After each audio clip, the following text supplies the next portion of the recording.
un homme aujourd'hui de 84 ans, un ancien général français. Jean Varret apporte son témoignage sur le rôle de la France dans le génocide des Tutsis au Rwanda. Il dénonce les fautes et la responsabilité de Paris. Dans un entretien à Mediapart et Radio France, on y revient avec Jean-François Dupaquet. Bonsoir. Bonsoir. Vous êtes historien, journaliste, vous suivez le dossier depuis 25 ans. Alors cet ancien militaire témoigne des faits qui se sont produits avant le génocide des Tutsis, dès 1990, avant donc la mort du président Habyarimana. Vous aviez déjà interrogé Jean Varret en novembre 2018. Il raconte une discussion marquante. De quoi s'agit-il ? Eh bien, le général Jean Varret a longtemps hésité à s'exprimer en public et je l'avais rencontré il y a déjà une dizaine d'années.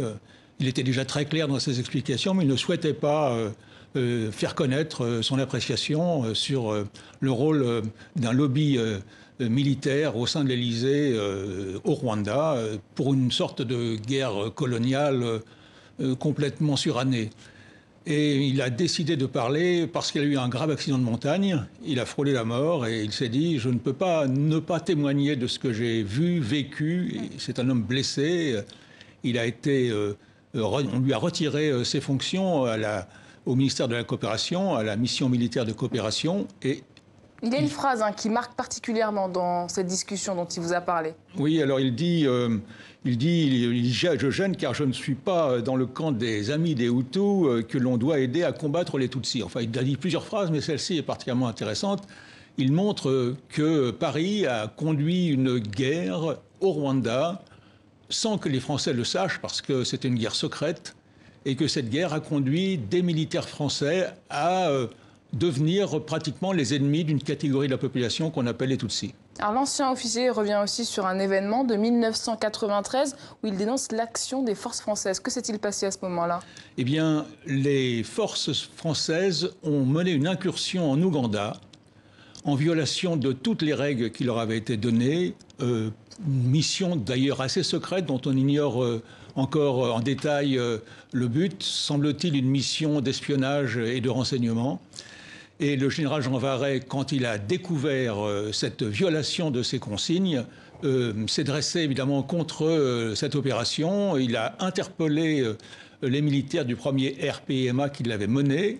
À la suite de quoi, 3 jours plus tard, on lui a dit qu'il n'avait plus d'ordre à donner au Rwanda à ses militaires.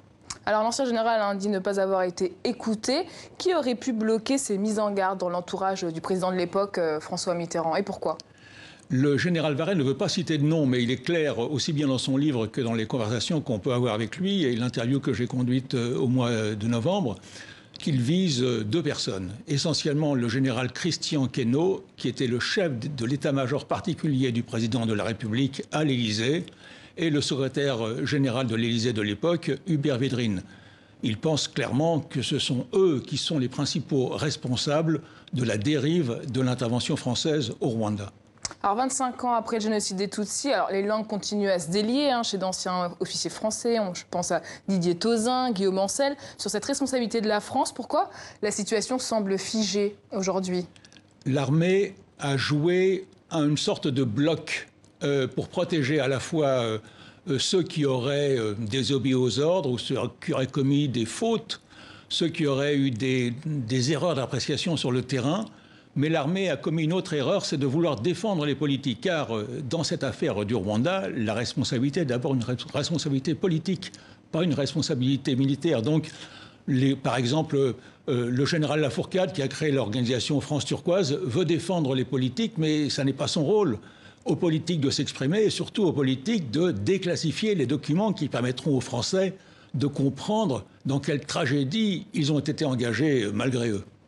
Merci beaucoup Jean-François Dupaquet d'avoir répondu à nos questions. Alors vous publiez en ce moment aux éditions Cartala Les Seychelles, l'envers de la carte postale. Il est aussi question du génocide. Oui, parce que les Seychelles ont participé au génocide en livrant des quantités d'armes, environ 80 tonnes d'armes, aux autorités génocidaires au mois de juin 1994, en violation de l'embargo de l'ONU. Et c'est un des aspects que j'examine dans ce livre, c'est cette histoire où on voit que Paris joue un rôle extrêmement trouble dans ce trafic. Merci beaucoup d'être venu sur le plateau de TV5 Monde. Merci. Merci.